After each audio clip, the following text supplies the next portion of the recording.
Latest videos के लिए subscribe कीजिए बाल संस्कार केंद्र चैनल और बेल आइकन प्रेस कीजिए। हरिओम बच्चों, आज के बाल संस्कार का विषय है आध्यात्मिक सफलता ही सच्ची सफलता। बच्चों, पूज्य बापूजी कहते हैं, आध्यात्मिकता सभी सफलताओं की जननी है।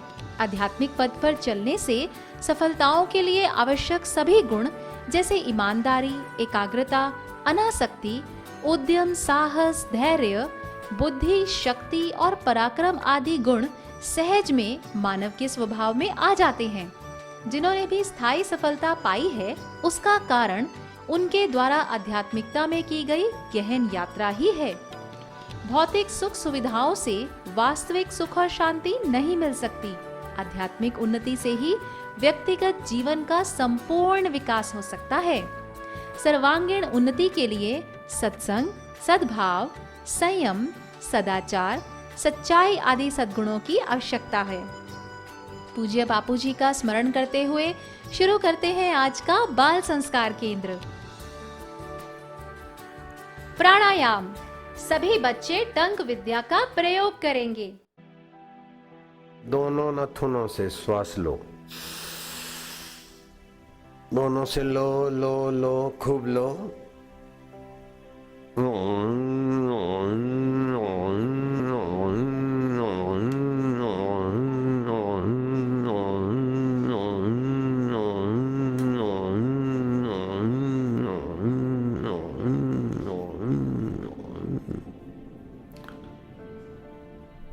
एक बार हुआ, ऐसा 2 बार करना है बस।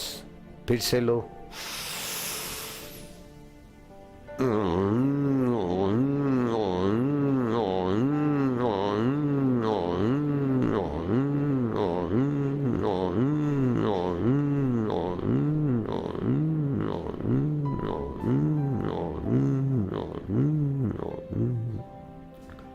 ऐसा 2 बार करने से तुम्हारा मन में जरा जरा बात में जो दुखी होता है, जरा बात में सुखी, जरा जरा बात में अभिमानी, जरा जरा बात में चिंतित, जरा जरा बात में भयभीत, ये सारे मन की कमजोरी मिट जाएगी। अब सभी बच्चे ओमकार गुंजन करेंगे। श्वास लो लंबा।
स्तुति।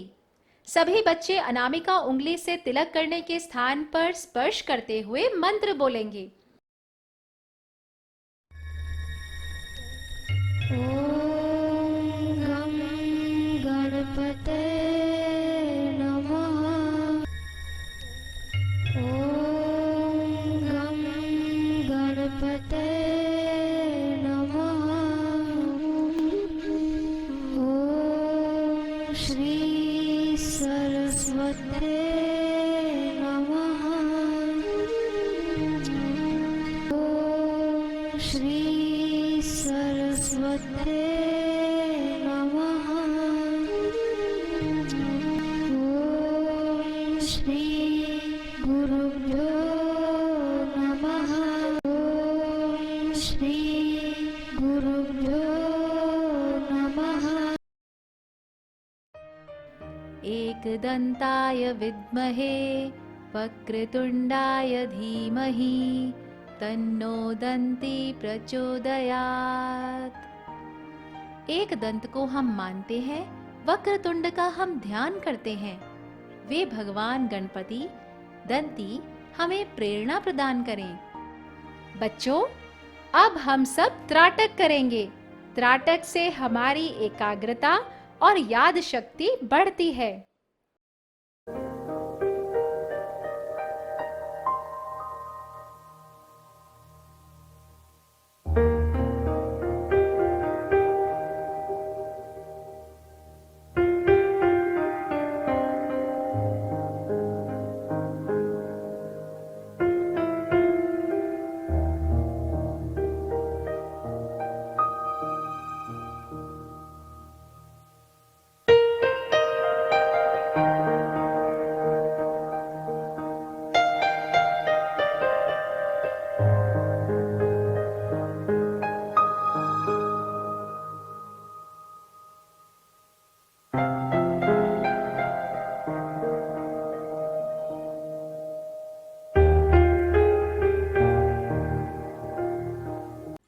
कहानी, सफलता के लिए आध्यात्मिकता जरूरी। यूरोप में कॉलेज का एक छात्र ट्रेन में यात्रा कर रहा था। पास के एक बुजुर्ग व्यक्ति माला से भगवान नाम का जप कर रहे थे। उसे देखकर छात्र ने पूछा, महाशय, आप भी इन पुराने रीति रिवाजों को मानते हैं? बुजुर्ग बोला, हाँ मानता हूँ, क्या तुम नहीं मानते? छात्र हंसा और बोला, मुझे इन बातों पर बिल्कुल विश्वास नहीं, मैं सिर्फ विज्ञान को मानता हूँ। विज्ञान क्या कहता है आप वो समझो। बुजुर्ग बोला, अच्छा आप ही समझा दीजिए, क्या कहता है विज्ञान? छात्र ने कहा, मैं आपको कुछ साहित्य भेजूंगा, आप अपना पता दीजिए। बुजुर्ग ने अपना परिचय पत्र निकालकर उस छात्र को दिया। परिचय पत्र को देखते ही छात्र अवाक रह गया और अपना सिर शर्म से झुका लिया। उस परिचय पत्र पर लिखा था, लुई पॉस्चर, डायरेक्टर वैज्ञानिक अनुसंधान, पेरिस। लुई पॉस्चर फ्रांस के सूक्ष्म जीव और रसायन के वैज्ञानिक थे। इन्होंने ही पाश्चराइजेशन विधि की खोज भी की थी, जिसका उपयोग विश्व भर के बड़े पैमाने पर दूध आदि को लंबे समय तक खराब होने से बचाने के लिए किया जाता है। साथ ही इन्होंने कई लाइलाज रोगों से बचाने वाले टीकों यानी वैक्सीन्स की भी खोज की थी। वे अपने इस विलक्षण योग्यता का श्रेय भारतीय आध्यात्मिकता को ही देते हैं। IIM अहमदाबाद के प्रोफेसर अमित गर्ग की टीम को 2007 में नोबेल शांति पुरस्कार मिला। वे कहते हैं, गुरु मंत्र के नियमित जप से मुझे आध्यात्मिक और सांसारिक हर क्षेत्र में अच्छी सफलता मिली। पूज्य गुरुदेव संत श्री आशाराम जी बापू के सत्संग से मुझे अपने मैनेजमेंट विषय तथा शोध के बारे में महत्वपूर्ण संकेत मिलते हैं, जिनका उपयोग मैं अपनी कक्षा में तथा अनुसंधान के कार्यों में करता हूँ। तो देखा बच्चों, इस कहानी से हमें ये शिक्षा मिलती है कि भौतिक सफलता के लिए भी जीवन में आध्यात्मिकता की अत्यंत आवश्यकता होती है। साखियां, आलस कबहू न कीजिए, आलस अरि सम जानी, आलस से विद्या घटे, बल बुद्धि की हो हानि। तुलसी साथे विपत्ति के, विद्या बिना विवेक, साहस सुकृत सत्यव्रत, राम भरोसो एक। संस्कृति सुवास, सूर्य अर्घ्य। बच्चों, भारतीय संस्कृति में सूर्य को अर्घ्य देना मात्र एक परंपरा ही नहीं है, बल्कि इसके पीछे बहुत बड़ा वैज्ञानिक कारण है। समग्र विश्व ब्रह्मांड को जीवन शक्ति प्रदान करने वाले भगवान सूर्य नारायण के रूप में परब्रह्म परमात्मा की उपासना की जाती है। सुबह स्नान के बाद जल से भरा तांबे का कलश हाथ में लेकर सूर्य की ओर मुख करके किसी स्वच्छ स्थान पर खड़े हो। कलश को छाती के समक्ष बीचों बीच लाकर धारा वाले किनारे पर दृष्टिपात करेंगे तो हमें सूर्य का प्रतिबिंब एक छोटे से बिंदु के रूप में दिखेगा। उस बिंदु पर दृष्टि एकाग्र करने से हमें सप्त रंगों का वलय दिखेगा। इस तरह सूर्य के प्रतिबिंब यानी बिंदु पर दृष्टि एकाग्र करें। सूर्य बुद्धि शक्ति के स्वामी हैं, अतः सूर्योदय के समय सूर्य को अर्घ्य देने से बुद्धि तीव्र बनती है। अर्घ्य देते समय सूर्य गायत्री मंत्र का उच्चारण करें। ओम आदित्याय विद्महे भास्कराय धीमहि तन्नो भानुः प्रचोदयात्। सुविचार। सत्संग तार देता है, कुसंग डुबो देता है। इसीलिए आप भी यदि सत्संग में जाओगे, अच्छा संग करोगे और सद्ग्रंथों का अध्ययन करोगे तो आपका चरित्र उज्जवल होगा और जीवन ऊंचा बनेगा। अब हम गाएंगे मधुर भजन। तेरे तन मन धन की तपस्या, तेरे जीवन की कुर्बानी।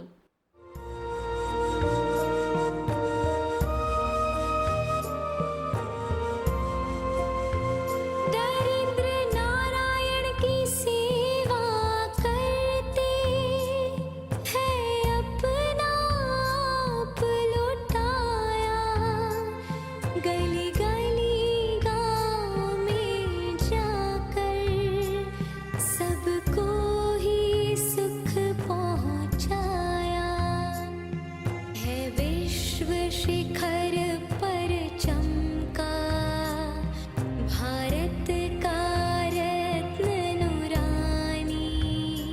तेरे तन मन धन की तपस्या, तेरे जीवन की कुर्बानी।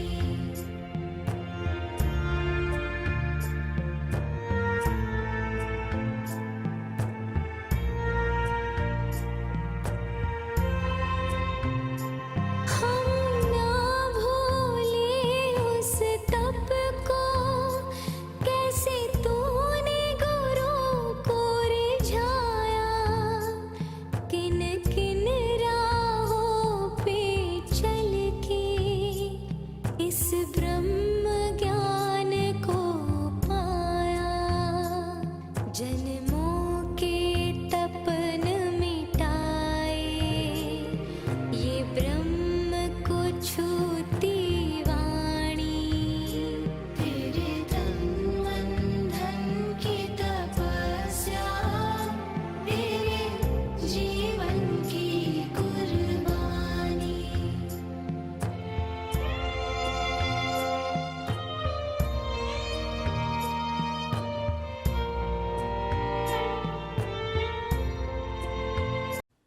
स्वास्थ्य सुरक्षा में आज हम जानेंगे वजन कम करने का उपाय। बच्चों, पिछले सत्र में हमने वजन बढ़ाने के उपाय जाने। आज हम आपको बताते हैं कि जिन बच्चों का वजन अधिक है तो वजन कम कैसे करें।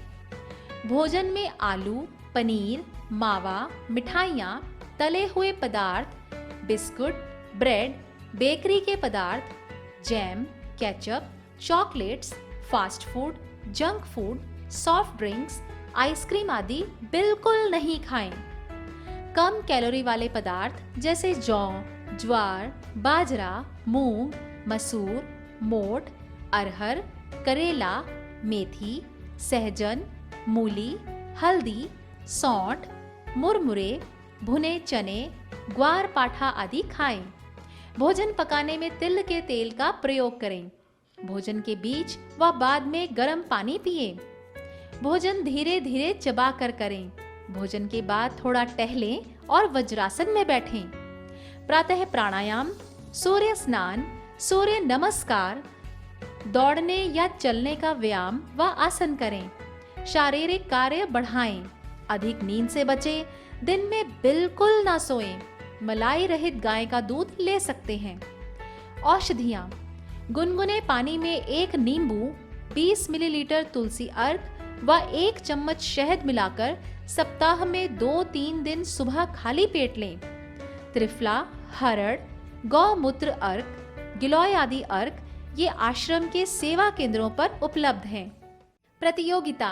अब बारी है ज्ञान विज्ञान प्रतियोगिता की।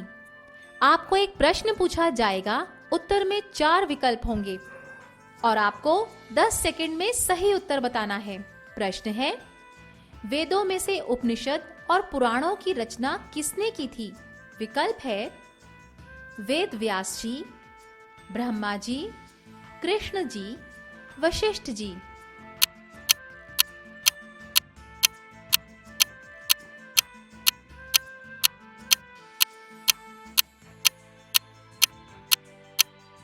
प्रश्न का सही उत्तर आपको सत्र के अंत में बताया जाएगा। उन्नति की उड़ान। आध्यात्मिक उन्नति से ही व्यक्तिगत जीवन का संपूर्ण विकास हो सकता है। सर्वांगीण उन्नति के लिए सत्संग, सद्भाव, संयम, सदाचार, सच्चाई आदि सद्गुणों की आवश्यकता है। आध्यात्मिकता सभी सफलताओं की जननी है। योगासन। बच्चों, आज हम आपको सिखाएंगे पाद हस्तासन। लाभ। इस आसन से हड्डियां और मांसपेशियां मजबूत होती हैं, चर्बी कम होती है, कमर पतली होती है और छाती मजबूत होती है। मस्तिष्क, किडनी, लीवर अपना कार्य अच्छे ढंग से करते हैं। शरीर चुस्त और फुर्तीला बनता है। विधि। कंबल बिछाकर सीधे खड़े हो जाएं। दोनों पैरों को परस्पर सटा लें। दोनों हाथों को अधिक से अधिक ऊपर ले जाएं। श्वास छोड़ते हुए आगे की ओर झुकते जाएं और सिर को घुटनों से व हथेलियों को जमीन से लगाएं। घुटने मुड़ने नहीं चाहिए। इस अवस्था में 1 से 2 मिनट तक रुकें, फिर धीरे धीरे ऊपर आ जाएं। ये क्रम 5 से 7 बार दोहराएं।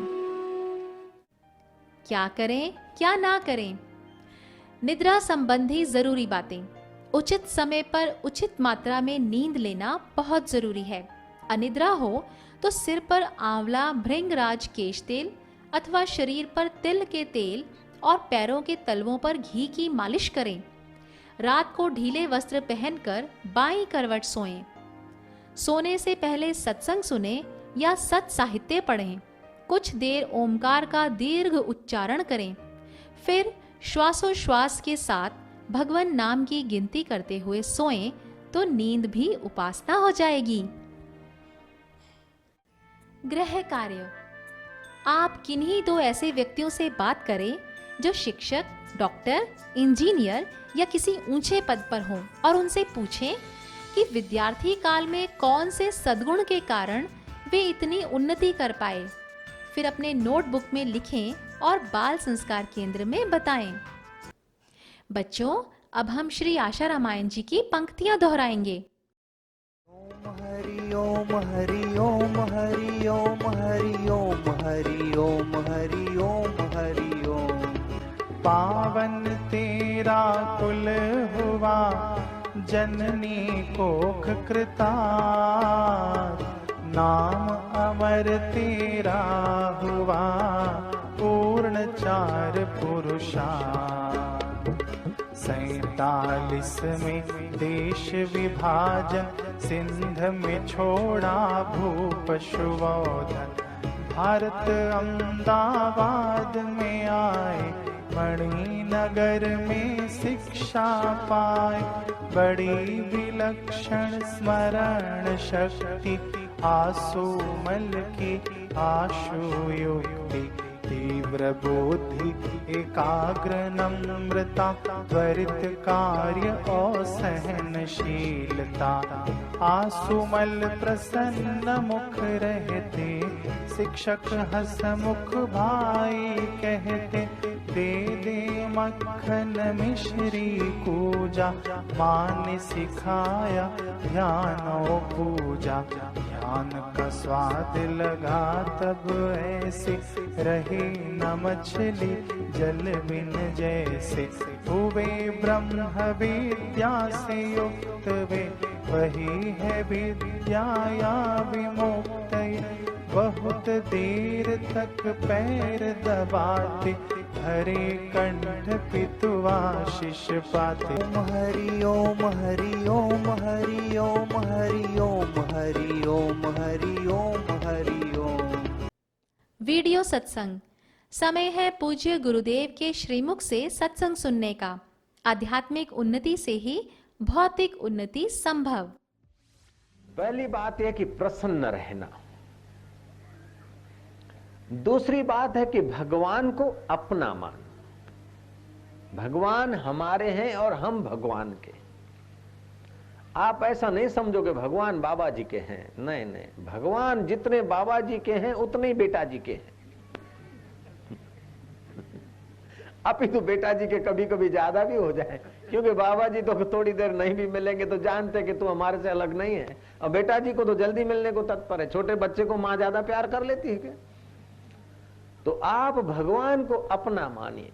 भगवान को अपना मानने से जो पुण्य होता है वो पुण्य उपवास करने से नहीं होता है, वो पुण्य यज्ञ करने से नहीं होता है, वो मक्का मदीना जाने से अथवा काशी नहाने से, गंगा नहाने से वो पुण्य नहीं होता है, जितना पुण्य भगवान को अपना मानने से होता है। गंगा तो बाहर नहाते और भगवान मेरे हैं वो अंदर भाव रहता है। जय राम जी की। होम हवन तो बाहर करते और भगवान मेरे ये अंदर रहता है। इसलिए भगवान हमारे हैं और हम भगवान के हैं। और कभी कभी कमरा बंद करके भगवान का जो भी तुम्हें प्यारा नाम लगे, जो गुरु महाराज ने दिया हो, अथवा चाहे तुम कोई निगुरे भी हो। जय राम जी की। हकीकत में निगुरा आदमी तो ऐसा है बेचारा, जैसे विधवा स्त्री का श्रृंगार व्यर्थ है, ऐसे निगुरे का जीवन व्यर्थ है। कभी कभी भक्ति भाव करने वाले लोग होते हैं और गुरु मंत्र नहीं है, तो जिनको गुरु मंत्र मिलता है, जो सगुरे हैं, वो जो आनंद लूटते हैं, वो निगुरे तपस्या करने वालों को भी आनंद नहीं मिलता।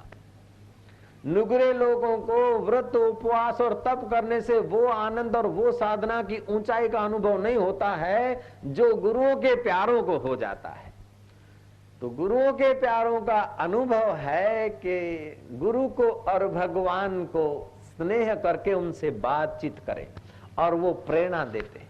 तो आपके अंदर में ईश्वर की असीम शक्ति पड़ी है। वट वृक्ष का बीज छोटा दिखता है, अभी हवा का झोंका उसको इधर से उधर भगा देता है।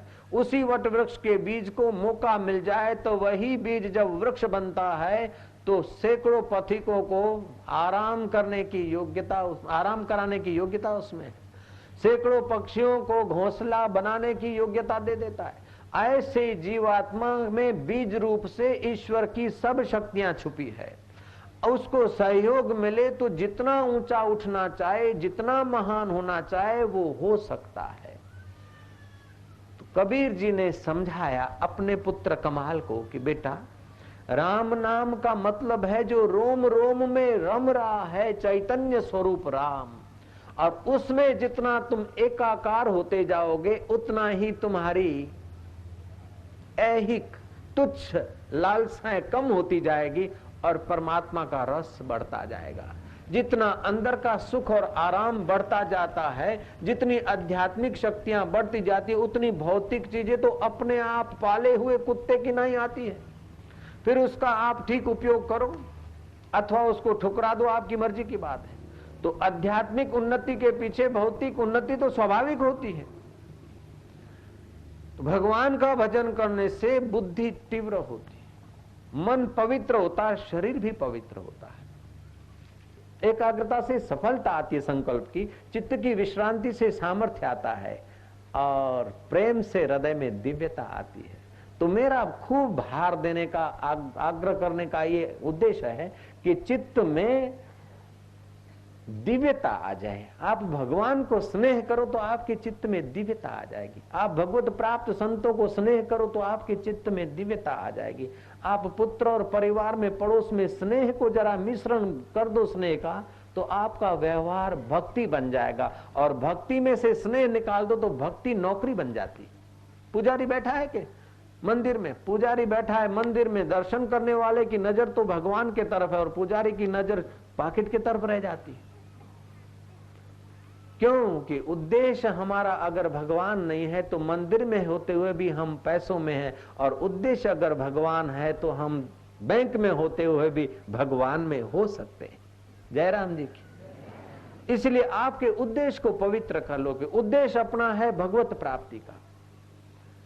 उद्देश्य भगवत प्राप्ति का होगा तो आप भोजन बनाएंगे वो भी भगवान की भक्ति हो जाएगी, आप भोजन खाएंगे वो भी भगवान की भक्ति हो जाएगी, आप खेड़ करेंगे तो भगवान की भक्ति हो जाएगी, आप विलोड़ा करेंगे तो भगवान की भक्ति हो जाएगी, आप बच्चों को स्नान कराएंगे तो भगवान की भक्ति हो जाएगी, आप सोएंगे तो भगवान की भक्ति हो जाएगी, आप रोएंगे तो भगवान की भक्ति हो जाएगी, आप हंसेंगे तो भगवान की भक्ति हो जाएगी, आप नाचेंगे तो भगवान की भक्ति हो जाएगी, आप जिएंगे तो भी भगवान की भक्ति हो जाएगी और मरेंगे तो भी भगवान की भक्ति हो जाएगी। ऐसा ज्ञान मैं आपको देना चाहता हूं। कश्मीर के कुछ लोग संत सम्मेलन कर रहे थे, तो उसमें भाषण करने वाले लोग आए। तो एक भाषणकर्ता ने कहा कि जब तक दिल पवित्र नहीं हुआ तब तक राम राम करने से क्या फायदा, अपना पहले मन पवित्र करो, दिल पवित्र करो, फिर राम नाम का भजन करो। वो अपना भाषण देके बैठ गया। फिर एक कोई संत का वारा आया। संत ने बोला कि अभी अभी ये युवान भाषण करके चले गए, लेकिन ये बोलते थे कि मन पवित्र नहीं होगा तब तक राम राम करने से क्या फायदा, पहले मन पवित्र करो फिर राम राम करो। तो मैं पूछता हूं कि मन पवित्र कौन सी सोडा खार से होगा, कि लाइबो साबुन से होगा, कि किसी लॉन्ड्री से होगा, कि धोबी के दुकान से मन पवित्र होगा, कि डंडा मारने से मन पवित्र होगा?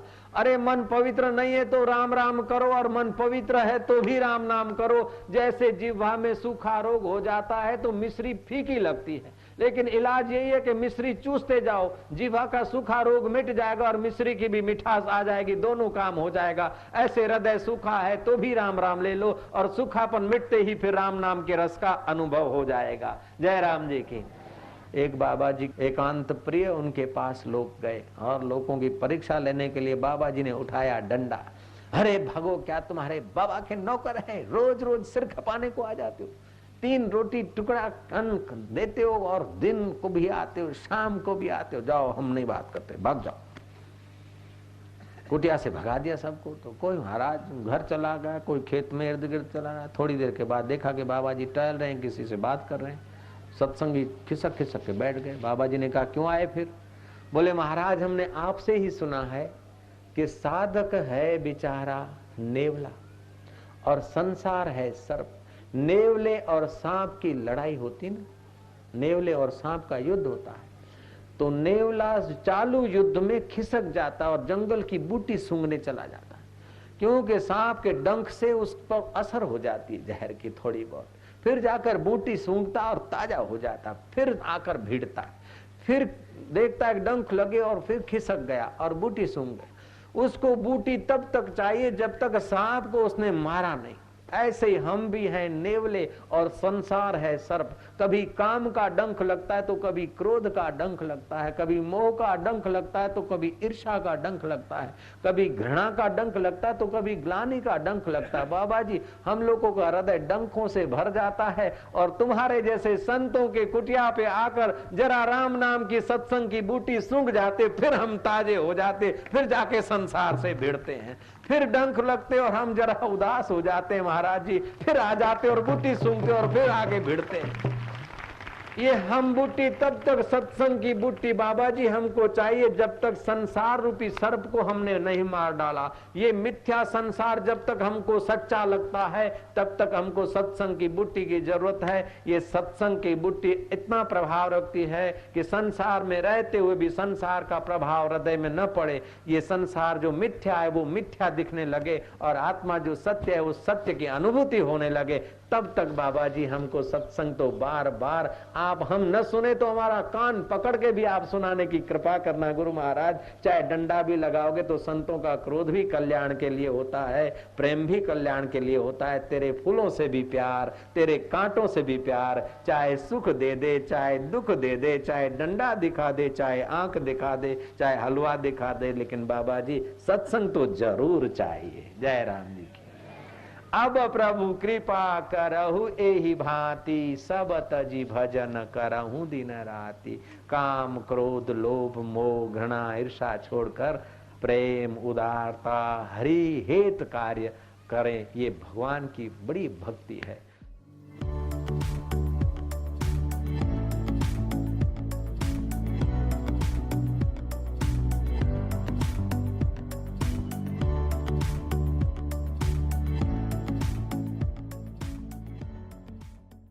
प्रश्नोत्तरी।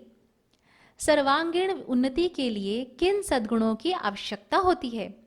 फ्रांस के वैज्ञानिक ने किसकी खोज की थी? कहानी से हमें क्या शिक्षा मिलती है? सूर्योदय के समय सूर्य को अर्घ्य देने से क्या लाभ होता है? वजन कम करने के लिए क्या नहीं खाना चाहिए? पाद हस्तासन से क्या लाभ होता है? सोने से पहले क्या करना चाहिए? सत्संग के अनुसार सबसे अधिक पुण्य किस में होता है? आरती। सभी बच्चे अपने अपने स्थान पर पूज्य गुरुदेव की आरती करेंगे। शुभं करोति कल्याणं आरोग्यं सुख संपदा शत्रुबुद्धि विनाशाय दीपज्योति नमोस्तुते। दीपज्योति परब्रह्म दीपज्योति जनार्दन दीपो हरतु मे पापं संध्या दीपो नमोस्तुते। मन में बसा के तेरी मूर्ति, मन में बसा के तेरी मूर्ति, उतारो मैं गुरुवर तेरी आरती, उतारो मैं गुरुवर तेरी आरती।